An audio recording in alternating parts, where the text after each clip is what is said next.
Hi dear fans, friends and subscribers. Welcome to the Cricket Happening show today. Well, as far as this Cricket Happening show is concerned, definitely I would have loved to actually talk about the fifth match. As I said, it was a very significant day as far as both the countries were concerned. For India, it was the Republic Day. For Australia, it was Australia Day, a national holiday there.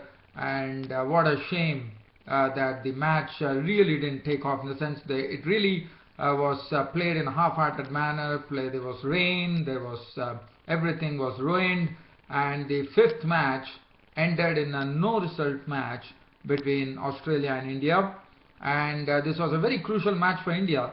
But what it has done is that even though the match ended with India batting first and scoring 69 for 2.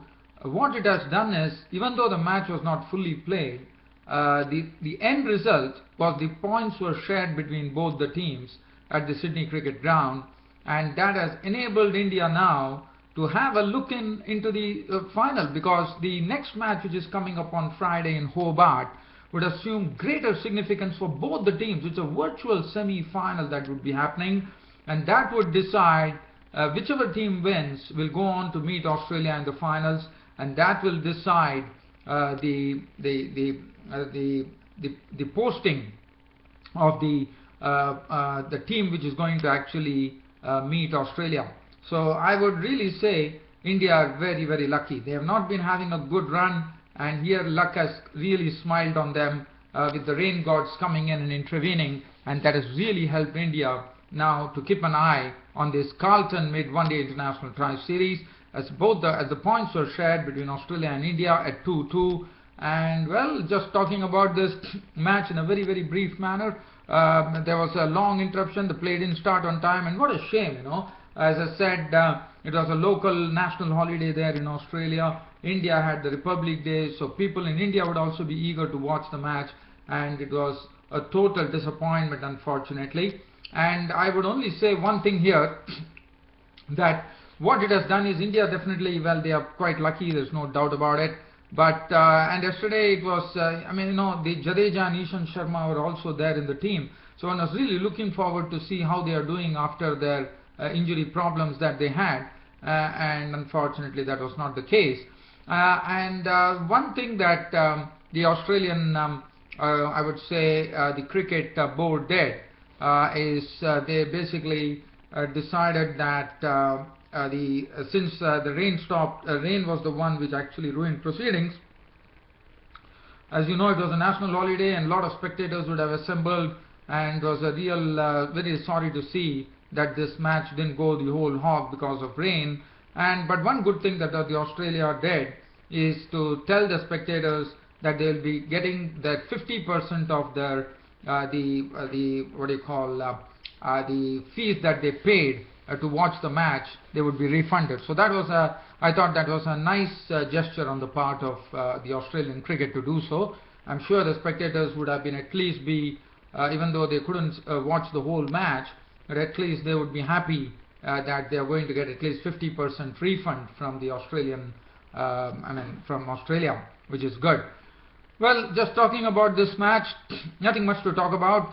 Only 16 overs bowled, but India definitely continue to have their problems in the opening start, especially Shikhar Dhawan, who's really, really searching for form. Because for me, in the World Cup 2015, which is drawing really close here, for me, Shikhar Dhawan is someone who is has a very important role to play for India in the World Cup, because the opening foundation, the opening start is very, very important for India. And Shikhar Dhawan not really getting and making runs is not a very good sign for India, because yesterday we saw that he was the first wicket to go after Australia won the toss and inserted India into bat, and Shikhar Dhawan was an early victim. Once again, the problem for Shikhar Dhawan has been the spot outside the off stump. That is something which is having a nagging problem, and the bowlers are able to spot it, and they have been getting his wickets. And today too, the similar thing happened. Shikhar Dhawan flailed at a delivery outside the off stump. Finch took the catch, it was all over for Shikhar Dhawan. He was gone, out for 8 of the bowling of Stark of 13 balls. After that, Rayudu came in and joined Rahane, and slowly from a score of 24 for 1 when Dhawan departed, the score reached 62 when Mitchell Marsh picked up the wicket of Ambati Rayudu, caught by Warner for 23 of 24 balls with 2 fours and 1 6. And then finally it was Ajinkya Rahane who was looking confident on his in his unbeaten knock of 28 of 50 balls with 2 fours. Virat Kohli was not out on 3, and India were 69 for 2 after 16 overs, and that was it. The match had to be called off because of rain, which was pretty sad. In fact, the overs were reduced to 44 overs, but it really didn't matter as the match had to be called off.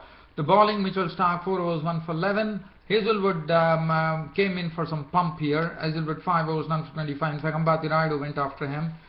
Mitchell Marsh 3 overs 1 for 21. Doherty 3 overs none for 10. Faulkner 1 over no made and none for 2. So as I said, now the next match which is coming up between India and England is a virtual semi-final in the Carlton Mid-Tri Series One Day International. Well, whichever team wins meets Australia in the final of the Carlton. So India definitely now having a foot in the door with that, and it's only a matter of one match. If India can win this match, they're into the final. If England win the match, they go into the final. So suddenly the Tri-Series, which was really looking like a very drab affair where India were definitely going to be knocked out, suddenly has sprung to life with this no result match which happened yesterday. So very lucky India, I would say.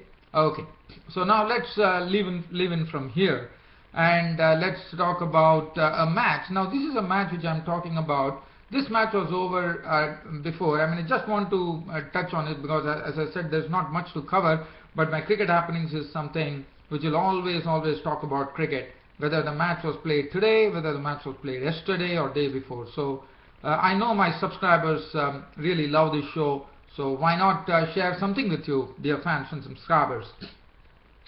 Well, dear friends, now the match we are talking about is, Pakistan are before the World Cup, they are touring Australia and New Zealand, and this tour match is there is the first tour match which was played at the Bud Sutcliffe Oval in Lincoln between the New Zealand Board President's 11 and Pakistan.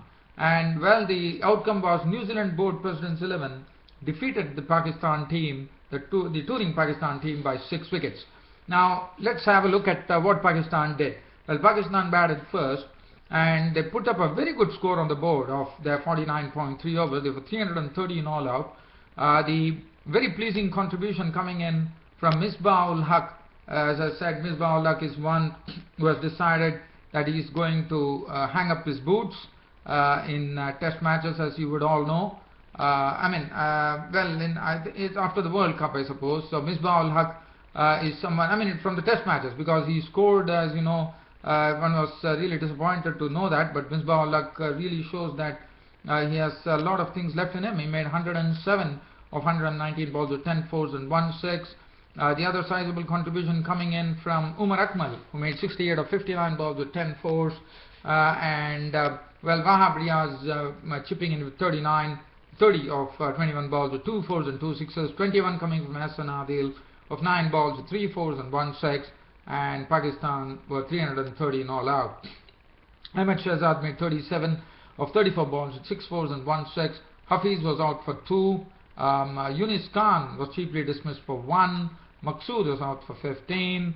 19 to Sarfraz Ahmed Afridi was dismissed for a duck, and Sohail Khan was not out on not. And let's have the bowling. The bowling, well, if you look at the Board President's 11's bowling, well, they definitely, even though they conceded a lot of runs to Pakistanis, one couldn't blame them, because if you look at the bowling attack, this bowling attack doesn't boast of any big names from the New Zealand team. Jamieson 2 for 63, 1 for 46 for Natal. Van Beek 2 for 53, 1 for 43 Hassel. Johnston none for 48, and Hicks 2 for 52. Well, New Zealand Board President's 11 chased that particular very huge total which was put by Pakistan in a very comfortable manner. In fact, they won the match in the final over with a 6-wicket victory, and they had a century coming in from M. Nichols, who made 104 of 113 balls with 14 fours. They also had another century coming in from T.L. Selford, who made 115 unbeaten runs of 89 balls with 14 fours and 3 sixes. 35 coming in from Michael Pollard of 49 balls with 4 fours. 33 from Blundell of 30 balls with 3 fours. Well, 317 for 4 was the final score for the New Zealand Board President's 11, and the match was won by New Zealand Board President's 11. So one has to really credit the New Zealand Board President's 11 for winning the match against the Pakistan team. Of late, as you know, Pakistan team have been firing on all cylinders. They have been prolific, and it was really a bit surprised to see that Pakistan lost their match to the New Zealand Board President's 11 in a one-day international here. Now in a 50-over match. Sohail Khan, I'm told that Sohail Khan has also been included in the Pakistan team for the World Cup 2015. And I thought he is the person who actually bowls with lots of pace. He has extreme pace, and that's the precise reason he has been included. And look at his bowling figures. He was clattered, 10 overs, 66 runs on 1 wicket. Hasan Adil, 9.2 overs, 1 made and 2 for 81. Wahab Riaz bowled 10 overs for 61 runs. Afridi 10 overs, 42. Ahmed Shahzad 6 overs, costing 43. Yunis Khan bowled 4 overs, 17. And one probably would be willing to say one thing here is that this was their first match after coming to New Zealand, so one knows that the conditions are pretty different abroad, and coming from subcontinental conditions, when you come to New Zealand, you definitely have to have the wind factor into consideration. But as I said, it was not a good performance, but probably but the way, after putting 300 runs on the board, they lost, and that too to the New Zealand Board President's 11. I think that is not something that one would have expected from Pakistan after showing some great form when Australia and New Zealand were there in the United Arab Emirates. But well, I'm sure Pakistan will really pick up from here on in and see to it that they will show that what they are capable of. I'm sure about that. But probably they are feeling a bit rusty after coming to New Zealand. One does not know. But I just wanted to share this with you, dear friends and subscribers. Now, the other thing that on this Cricket Happenings show that I'm going to look at is a finals. Now, this is a local, it's a domestic 50-over finals which was played in the Caribbean, that is at the Queen's Park Oval in Port of Trinidad, between, we call it the Nagico Super 50. This is the local tournament there, and it was played between Guyana and Trinidad and Tobago. This cup was won by Trinidad and Tobago, who won the match by 135 runs. It was thanks to Sunil Narine, who really mesmerized the Guyanese batsmen by bowling superbly. Look at his bowling figures: 8 overs, 3 maidens, and he gave away 9 runs and picked up 6 wickets. And Guyana were rooted for 65. They were all out for 65 in the finals. And as far as Trinidad and Tobago were concerned, they put up a big score of 200 for 8 on 50 overs after batting first. Looking at the Trinidad-Tobago innings, one person who stood out was Jason Mohammed. Jason Mohammed making an unbeaten 117 of 132 balls with 11 fours and 6 sixes. He's an youngster, and he played superbly, I thought. He looks to be a talent there. And Trinidad and Tobago, thanks to Jason Mohammed, went on to 200 for 8 of their 50 overs. Lewis made a duck, Solasno 21. Darren Bravo, the brother of Dwayne Bravo, was out for 5. But it was surprising to see that Dwayne Bravo, who is not there in the World Cup squad of West Indies, was dismissed for just 10 runs of 35 balls with 1 4.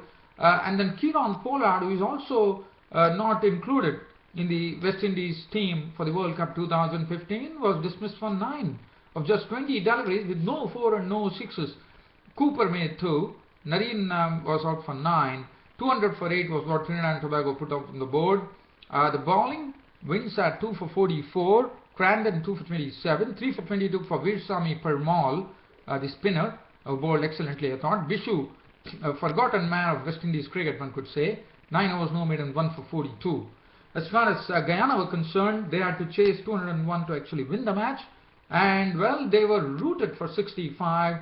in 23.5 overs. They were all out for 65.